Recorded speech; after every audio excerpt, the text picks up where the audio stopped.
Please help me. Did that young woman think that she was gonna die? Tonight, the 2020 exclusive. You feel ready for this? An amazing story of survival. That incredible survival story. Lost in the Grand Canyon and at 119 hours of terror. A college student alone on a spring break road trip. Head south. Led astray by Google Maps. And turn right. Lost for days in the hot Arizona desert. I remember just screaming a lot, please come back, please help me. No gas, no cell service, and no one to talk to except prairie dogs and herself. I don't think I've ever been this scared. I don't want to be alone anymore. That first night, you gave your will and testament. Driven to record a cell phone goodbye, a video diary for her loved ones. This is the first time that you've ever listened to this? In case I don't, get found.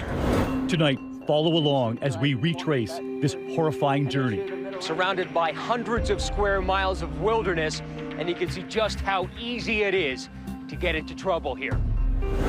The near misses. Her father, desperate back home. But I was. The wrong place. Until finally, her life or death decision. At what point did you decide that you had to rescue yourself? Good evening, and thanks for joining us this Saturday night. I'm David Muir. And I'm Elizabeth Vargas. So many of us rely on our GPS on our phones to get us where we need to go. But right here tonight, what can happen when that GPS steers you terribly wrong? You're about to meet the college student who says she followed Google Maps and paid a terrible price, telling us I ended up in the place I thought might be my grave. Here's Matt Gutman tonight, retracing that wrong turn that led to being stranded. Just take a moment to take it in. The Grand Canyon. A geological spectacle 6 million years in the making. It is absolutely beautiful, and that's why it's one of the 7 wonders of the world. It's no wonder 5 million tourists trek here every year just to breathe in its pure serenity. They return home with pictures and souvenirs and sunburns, but nobody comes back with a story like Amber VanHecke. I did do right things even if I did make mistakes. And if I can just share those things that I did right with everyone, and if that saves even one life, then it's worth it, I think. Her journey to the brink of death and back began 1,000 miles ago. It was spring break at the University of North Texas, while so many students were off to do the beach and booze thing. Amber had her own idea of fun. When people think spring break, they're going off to Cancun. They're not going off the grid. I mean, your decision was to go basically into the wilderness. Yes. Why? I was in a sorority at my old school, and I had my experience of the drinking and the partying, and I didn't like it. I didn't find it fun. The choice wasn't out of character. Amber had always been an outdoorsy, active type. A Girl Scout and a junior ROTC, developing skills that will soon come in very handy. Amber VanHecke was a student that had a lot of personal drive. She had a forceful attitude about self-improvement. She was the one that tried the drill team. She tried the color guard. That intrepid spirit fueled her decision to take this trip, alone, by car, all the way there and back. It's pretty courageous of you.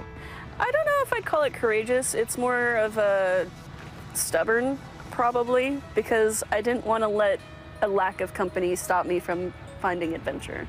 Amber comes from a tight-knit family in nearby Plano. She and her sister Kaylee raised by 2 loving parents. Dad, Steven, an IT guy, and Mom, Annette, who, among other things, was Amber's Girl Scout troop leader. What kind of kid was Amber growing up? Bouncy, full of wit, full of rapier wit. She's always been outgoing, and we kind of were 2 peas in a pod, and I would help her come back, and she would help me go for it and be a risk taker. There's so many things that she said that were just so smart. What's that favorite word that you use? Fernve. Fernve. Yes. What does that mean? It's a longing for places you've never been. But earlier this year, a pair of hard setbacks. Amber and a boyfriend endure a painful breakup, and then her mom and dad do the same. I think that had definitely taken a mental and emotional toll on me, And that was definitely part of what drove me like, yeah, I need to get out of town for a minute or two. So. She would always ask me how I was doing. Always trying to be strong for everyone. I truly believe that she deserved a break and deserved this trip. How long had you been preparing for this trip? As far as actually actively getting supplies, I only started like the week of, but I'd been planning it for a while because I wanted to figure out unique places in each of the states on my route to stop at. But I think the day before was when I actually went and got food for it. Seeds, nuts, and dried fruit, and some apples, and my ramen. Before she hits the road in her trusty Ford Edge, Amber announces her trip on Facebook. I'm so psyched for my spring break road trip. I'm starting at Carlsbad Caverns in New Mexico. From there, I'm headed to the Grand Canyon National Park. And you actually posted on Facebook. You said, hey, I have a seat or two if anybody wants to come with me. I did, but none of my friends could take off work or disappear, so. But Amber does have one companion, one that will be a central character in this story, her smartphone. Even, you know, Girl Scouts, junior ROTC people who know how to navigate, we still rely on these things. It's convenience, really. Yeah.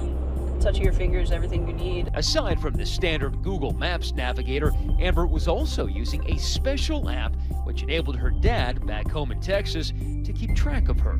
And your phone would automatically ping back your location? It would send my approximate bearing, latitude, longitude, as well as my speed. Wow.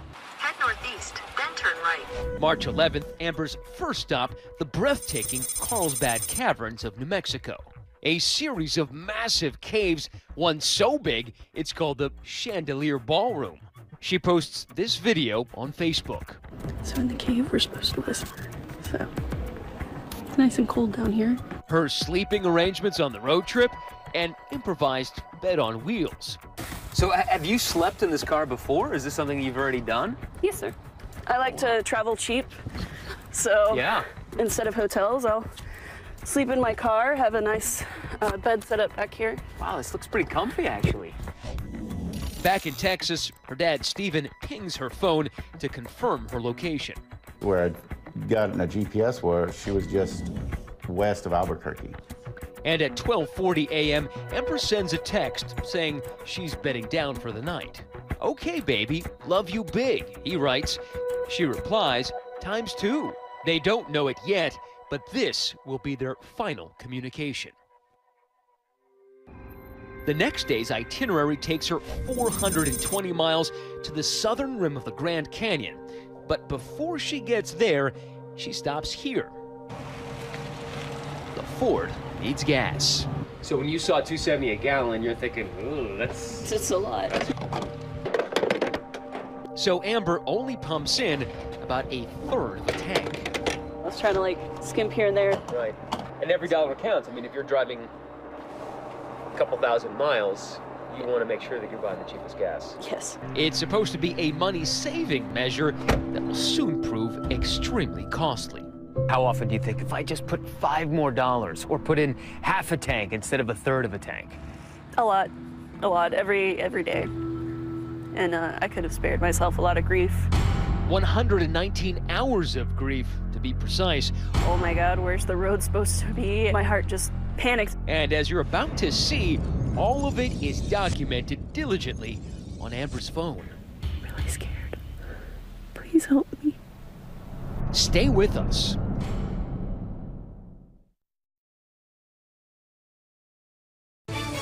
We continue with more of 2020 Saturday. It is Sunday, March 12th, day 2 of Amber VanHecke's Great American Road Trip. And her Fernaway, that favorite term of hers for wanderlust, is in high gear. Where did you go next? To the Grand Canyon, actually. The Grand Canyon is on most Americans' bucket lists. Now Amber is fearlessly checking it off hers. And I assured my mom she's okay. I have an undying, faith and trust in my sister that she can take care of herself because my sister's strong. It didn't occur to me about getting lost in the desert because I have really decent navigation skills. Along with those skills, she's also got a navigation app. Head south. The always reliable Google Maps. She types in the name of her next destination, the Havasu Falls Trailhead, a remote spot in the Grand Canyon with aqua blue plunge pools so popular it requires a reservation. That's the trailhead? Yep. It's in the middle of nothing. Yes. All right, let's go. It's the 63 miles, and you only had 90 max on your tank, so. We returned with Amber to this fateful spot, the place where, directed by her smartphone, Amber turned off Highway 64 and on to this dirt road. Google said to go on a road that I didn't see, and I went against my better instinct. I trusted Google Maps, which I shouldn't have. Let's face it, we're all too dependent on our devices to get us places. And Amber is not the first person to discover that can nearly get you killed. Drive 0.8 miles to dirt road. Just ask Donna Cooper. Back in 2010, she too trusted her GPS and followed it blindly during a trip through Death Valley, nearly finding out for herself how one of the hottest places on Earth got its name. Recalculating. We just kept saying, you know, go this distance and take a turn, make a U-turn. Turn left on Old Ghost Road. There's nothing there. We were out of gas, we were out of road, we were out of everything. 2020's Jay Shadler saw how navigational technology can sometimes be dangerously outdated. Turn right on Golden Canyon Road. I don't see a road. What we have here is a canyon wall. Oh, definitely. I mean, the road used to go at least a mile in here, but that washed out in 1976 in a flash flood. So this road has not existed for 35 years. And a similar GPS shortcoming is about to threaten Amber's life as well, after she makes that fateful turn off Highway 64. Turn right. Turn right. So we're making a right on Willaha County Road. It's already a dirt road. And so you thought that this would be a blacktop road? I had thought so, and then when I got on it, and it seemed like a really well taken care of gravel road. But it is a gravel road. Yes. Continue on Willaha County Road for 14 miles. So we're barely a mile off the road, and we are driving in empty space. Check that out. Even if you had a compass and a map, look around. You don't have known points. Mountain Peak, Mountain Peak. Now I can triangulate. You can't even do that out here. You have nothing. It's rough. And so with night now falling, Amber drives for another hour and a half, farther and farther into the middle of nowhere, which is actually right in the middle of Gary Wilson's 1,200 square mile ranch, one of the biggest in the West. It has happened to several other people trying to get across this ranch. Google Earth tells you that you can, but this ranch is actually closed. I couldn't really see very well, just whatever my headlights lit up. And what her headlights lit up next spelled trouble. And then about when I came to the fence, and I was like, oh, there wasn't a road here. That's when I was like, this is not good. What goes through your mind when you hit that fence? Oh my God, where's the road supposed to be? That's when I tried going into the GPS app and telling it to take me back, help me take me back. And it was like, sorry, you have no internet service. And my heart just panicked. And at what point do you start calling 911? I called 911 as soon as I realized I didn't have the road anymore. As Amber frantically dials 911 for a fleeting moment, a connection. I was in such a panic state. When they said, what is the nature of your emergency? I just let out a sob and I said, please help me. And I heard it drop and I just... It's still tough for Amber to recall. As her panic swells, her most precious resource dwindles. I was trying to watch my gas. I'm like, come on, rubbing, like petting my car, like, come on, baby, just a little further. We got to find a road. Is that orange light blinking yet? Oh, it didn't blinking. So I was like, okay, I'm going to stop for the night because I'm just wasting more gas and I'm digging into my reserve more and more as I drive on and panic. Amber parks along the first man-made structure she finds, hoping this sign of civilization might mean possible rescue. And hoped for the best, got in the back. I was like, I'm going to try and sleep. But instead, her mind races to the loved ones who have no idea where she is and who may never see her again. Who was the first person you started to think about? My dad. Throughout my life, he's been my rock. And then that's when the thoughts of like, maybe I should leave a message in case something happens. That's when I made the first video. A video diary in total darkness. Her face not visible at all. I've never really been like scared for my life before now. In case I don't like get found. I have a lot of things to say. It was basically a will and testament. I thought that it had the potential to be the beginning of the end. I love my family. Mom, Dad, Kaylee. I just want to go home. I don't even want to do this trip anymore. I'm so scared. When we come back, Amber hatches a plan. She'll move heaven and earth to save herself, praying for some help from above.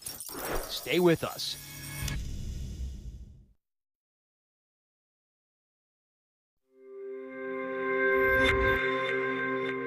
Monday, March 13th, as dawn breaks over the Arizona horizon, Amber VanHecke awakes inside a sprawling 1,200 square mile prison of solitude and continues the video diary of her ordeal. I wish someone would drive by, or that someone would come looking for me. She's out of gas. She can keep her phone charged through the car battery, but it has no cell service. So, Amber is left terrifyingly unmoored from the two great anchors of modern life, transportation and communication. Hopefully it doesn't take too long to be found. Got other things I gotta do. She's actually stranded on that vast cattle ranch. Amber's car sits in the shade of this empty, rusted tank meant to hold water for the livestock. And look, this dirt road runs nearby. Usually we have a cowboy in this area, and he would have run onto this lady. But as rancher Gary Wilson explains, that cowboy will not be moseying on by anytime soon. He was gone for about 5 days, and that just happened to be the time that she was out here. Just the timing was all wrong. Back home in Plano, Amber's father, Stephen, is late for work, and he's growing concerned that he hasn't heard from Amber. I'm surprised I still have my job, actually, because I snapped at my boss that day because I was worried about her. At 12:45, he pings Amber on her locator app. There's no response. 15 minutes later, he calls her cell phone. There's no answer. Freaking out a little bit. But by now, Amber is determined to help herself. And remember, she has 10 years of Girl Scout training and junior ROTC honors. Now it's time to put that knowledge to use. Sure, she was scared. She was frightened. But that did not cause her to freeze. She did the things that she knew to do the best way she knew how to do them, and that's courage. There is one encouraging sign of human life, one hope flying overhead. That's the passing of an occasional plane or helicopter. There were signs of civilization literally right above your head. Yes. What was that like? Intensely frustrating, because it's like, please see me, I need some help. It's not like we're flying, just looking for people out there, because we know that there's no people out there. The airspace is mostly used by tour companies and commercial pilots for Native American tribes. Daniel Lyons, a local pilot, points out that even if Amber were signaling an aircraft, she'd be tough to see.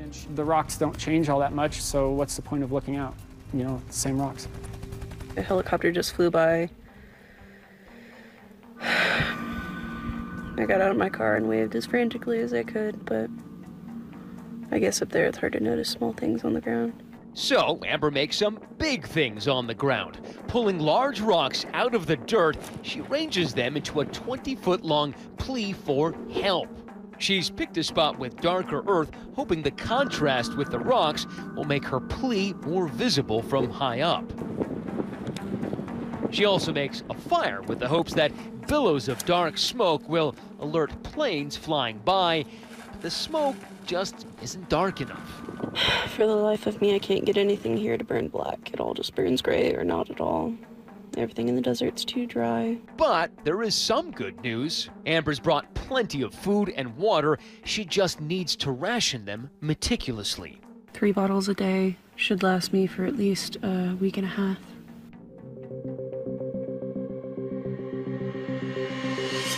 Her moxie isn't running out either, but as the hours stretch out, she succumbs to moments of misery.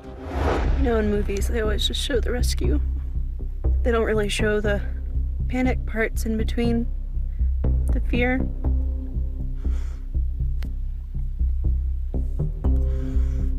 I just want to go home. In the moment, there were so many what ifs, like what if I never get found? What if I get caught by an axe murderer out here in the desert and no one would ever find my body, you know? Yes, but the dark, and you're thinking scorpions and maybe snakes and coyotes. I mean, it's been terrifying. I've had an experience with a scorpion. I don't wish to repeat it. It stung. I didn't like it. Night descends again. So too does the thought that she may never make it home. Amber records this meditation on mortality. I feel like you're supposed to have more profound thoughts when you think you're gonna die. I guess maybe I should ask myself, did I make a difference in the world? I mean, I know I didn't. I'm only 24, I haven't done anything meaningful yet. I guess at this point I'm just counting on my father constantly checking in for him to notice that something's awry. Did that young woman think that she was gonna die?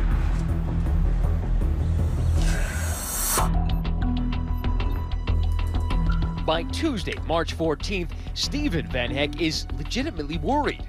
He's gotten no calls, no texts, no word at all from his daughter. When you still can't find her, the numbness that sets in. Like you're dead inside. He holds out hope that she's just out of cell phone range while camping at the Havasu Falls. In reality, she is struggling through her 3rd day alone in the desert. It's freezing here at night, like really cold. Gotta wrap myself in 2 blankets, a comforter, and a jacket. But during the day, it's pretty warm. Warm enough, in fact, to heat some of her ramen noodles on her car. You cooked the noodles somehow. I don't know if it was warm enough to be considered cooked, but it was definitely al dente. Al dente, very nice, yeah.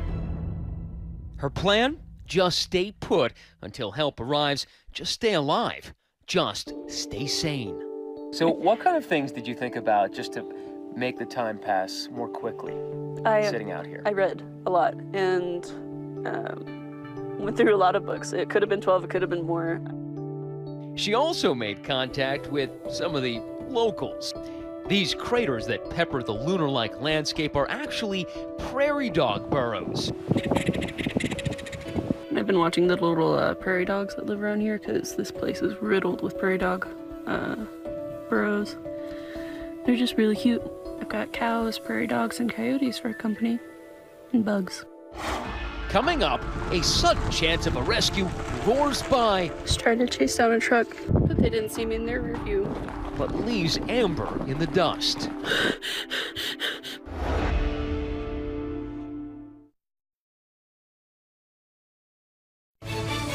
2020 Saturday continues. It's been 3 long days since Amber VanHecke's smartphone gave her some pretty dumb directions. Turn right onto Willow County Road. The 24-year-old now finds herself at the crossroads of desperation and despair. Isolated near the Grand Canyon, she's out of gas and nearly out of time. Making matters worse, a series of near misses as she tries to connect with someone, anyone. It's now Wednesday, March 15th. Amber wakes up frustrated with the situation and with herself. I'm not here for 63 hours now. Something like that. I feel so dumb. Back in Texas with her parents worried sick, Dad begins an active hunt for his daughter. I posted in the private Facebook. I said, look, my daughter's missing. I need some people to try to find her, and this is the last place I saw her. The problem? Stephen references Amber's last known location in New Mexico, where her app pinged him back on Saturday. And I was sending them to Albuquerque. But basically, you're looking for your daughter in the wrong place. This is awful. I hate it. I hate being helpless. Another day slides off the calendar, but suddenly, the moment Amber has been waiting for. Rescue appears to be an arm's length away. A red truck kicking up a trail of dust heads towards her. There's that one day with that truck rumbling right past you, and you even hear that word again and you start shaking. Seeing that truck, I was like, someone close by, not in the air by several hundred feet, that might not see me. They should see me. They're right here. How far was your car from the road when that truck passed? I'd have to say maybe 7 feet, but the silo blocked me from their view, so it's not their fault at all. Sensing this could be her last chance at survival, the spring breaker springs into action. Barefoot. I had immediately jumped out of my car and tried to run after them, not thinking about my feet, not thinking about anything else, because I was like, if this is where I get out, it doesn't matter. But I couldn't keep up. And with how much dust and stuff there was kicked up, there's no way that they were able to see me. Out-sprinted by a pickup truck, the image of the barefoot millennial soon disappears into a cloud of dust. Another entry for the video diary. Just tried to chase down a truck, but they didn't see me in their rear view. I'm okay. With nothing but time on her hands, Amber begins to question her own choices. Afterwards, I was like, I should have just honked my horn. They would have heard that. And there's like so many things after the fact that I was like, I should have done this, I should have done this, and I just beat myself up about it. My feet are torn up because I wasn't wearing shoes at the time, so I might have to rethink traveling east or west tomorrow. My car's officially out of gas. I tried driving a little bit and I backed it up to closer behind this thing, but it won't go any further. Frustrated, this time she builds a roadblock to prevent another vehicle from passing her by. That's the incident that caused me to barricade the road. I built a little rock thing and put this headlamp that I have for when I do cave diving and stuff like that, and set it on strobe, put it on top. In the dark of night, the diary continues. Almost exactly 100 hours out here now, and all I can keep thinking is how much I want my daddy and Mom. I don't want to be alone anymore. What was the thing that you yearned for most as you were sitting there day after day? The hug. I felt so alone and disconnected from everything. All I really wanted was just to be hugged and held and comforted. But how much is she willing to risk to get that hug? Is she willing to leave the safety of her own vehicle? In a well-known incident recounted in the documentary Wrong Turn, the Kim family got stranded in the Oregon wilderness. James Kim and his family disappeared while returning from a Thanksgiving road trip to the Northwest. After waiting for a rescue that never came, patriarch James Kim left on foot to find help, with disastrous consequences. He walked 16 miles before dying from hypothermia. Now Amber faces the same question. At what point did you decide that you had to rescue yourself? By about the 4th day, I figured there should have been at least a search out, but I hadn't seen anything, heard anything, and that truck helped me realize that if I was going to get out, I had to do it for me. The nearest gas station is 40 miles away. The nearest drink of water is a 2 days walk, surrounded by hundreds of square miles of wilderness, and you can see just how easy it is to get into trouble here. Out of options, Amber decides to make her move.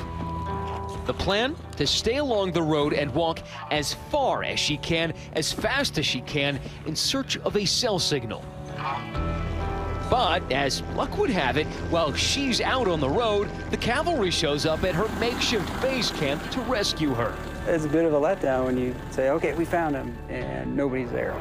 Once again, Amber is at the wrong place at the wrong time. When we return.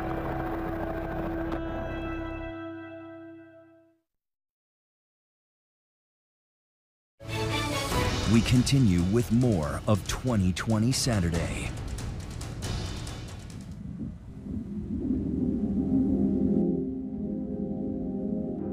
It is the morning of Friday, March 17th. While the rest of the country is celebrating St. Patrick's Day, Amber VanHecke decides to make her own luck. Woke up feeling hopeful today, so we'll see what happens. She abandons the safety of her immobilized car and sets out in search of a cell phone signal. I didn't want to stray off too far in a direction that didn't follow a road because I didn't want to not be able to find my way back.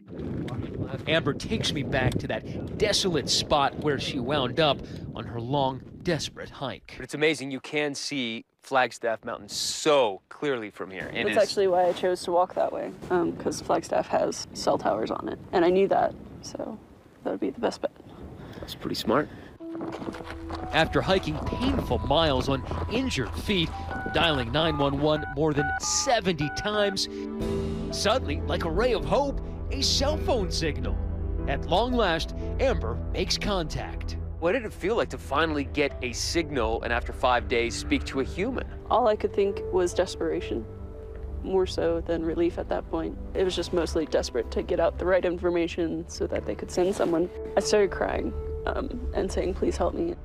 She tells the operator she's somewhere between Havasu Park and the highway that goes into the Southern Rim Visitor Center. She's like, in the Grand Canyon. I was like, no, ma'am, I'm in the desert. I've been here for 5 days. And I don't know what she was going to say after that because it was gone. That's right, gone. The call dropped. The lifeline goes dead. I was just heartbroken, I guess, in that moment because I wasn't sure how search and rescue worked. I knew they needed information to find out where I was. I wasn't sure if they wouldn't send someone if they didn't have enough information. And I wasn't sure where they would be looking or if they would be looking in the right place. And I was wasting enough daylight. I was like, I need to get back to my car before dusk because I don't want to abandon my shelter or the food and water that I have. And I decided to head back and try again the next day. We had a virtually unreadable 911 call, no location, woman who's panicking. Amber doesn't know it, but help is already on the way. Authorities scramble the Arizona Department of Public Safety rescue team, pilot Jonah Nieves and paramedic Edgar Bissonette. The message we got from Coconino County was that there was a female who said that she was somewhere between Havasupai and the south rim of the Grand Canyon. She's been stranded for 5 days. Please help. And then the call dropped. Perfect. There we go. Amber had provided just enough information to point Nieves and Bissonette in the right direction. Retracing their route, they show us how they spotted something not uncommon in the desert. The sun glinting off of something shiny. And Jonah looks in that direction and he says, oh, I see a glare. But that glare is far from the search area. They debate whether to detour miles out of their way, finally choosing on a gut instinct to take a closer look. Let's go check this glare out. Who knows, it might be what we're looking for. It was a fateful decision. And right off the bat, Jonah says, hey, I see a help sign. And I look down and we see must have been like 20, 30-foot letters, the word help, written out of rocks on the ground next to the car, and we're like, this has got to be it. They land the chopper, but there's nobody in sight. It's a bit of a letdown when you circle an area and say, okay, we found him, and nobody's there. So, okay, where are they? What happened to them? Miles away, Amber had seen the helicopter pass overhead without noticing her. You see that helicopter tear over you, and you're trying to wave to it and get attention, and it keeps going. I ran to the top of the next hill, and I was like, please see me, and then the helicopter was gone. I didn't know where it was, and so I was crying while walking, which is the ugliest cry you can probably do. And just hoping they would come back. Back at the car, Amber wisely had left this message. Nutshell, it said, I'm not here. I walked east along the road to find cell phone signal. If you're reading this sign, please help me. And Jonah said, let's go. So I went back into the helicopter. We loaded up and continued down the road from there. And then I heard a chopper again. And that's when I saw the speck getting bigger. And we flew east, and I'm looking off to the left. Jonah's got the road in front of him. And at that point, I'm scanning, and Jonah says, I got him. Eyes on. And I look, and I see someone jumping up and down in the road, waving at us.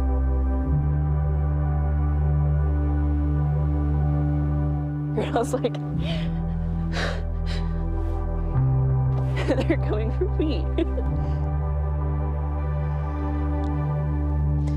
That's a good feeling, isn't it? Yes. Yes.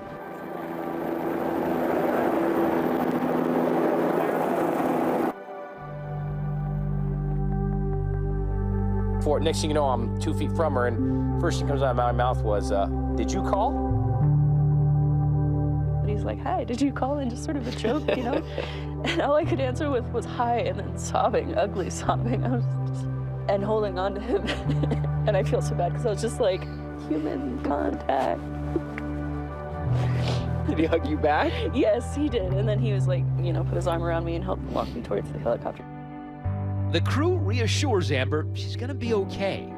And I was like, I feel so dumb for getting stuck out here. And I had said, well, you know what? You did everything right besides running out of the gas. And, you know, if I had to get lost, I wouldn't mind getting stranded with you. You know what you're doing. And I'm like, thank you.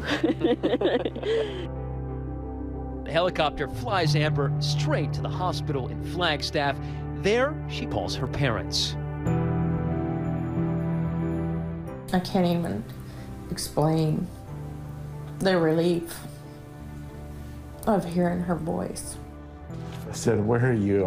I'm glad you're alive. What are you doing? Where are you at? She goes, I'm sorry, Papa. And I was like, what are you apologizing for?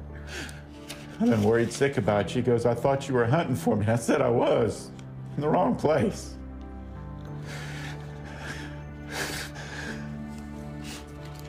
The wrong place.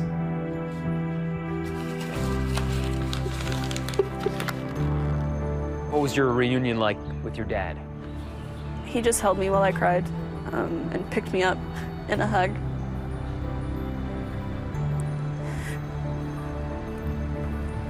It was nice. But sometimes just one hug isn't enough. Hey, Papa. As we saw when we were interviewing Amber and her dad arrived. Still ahead, one more reunion.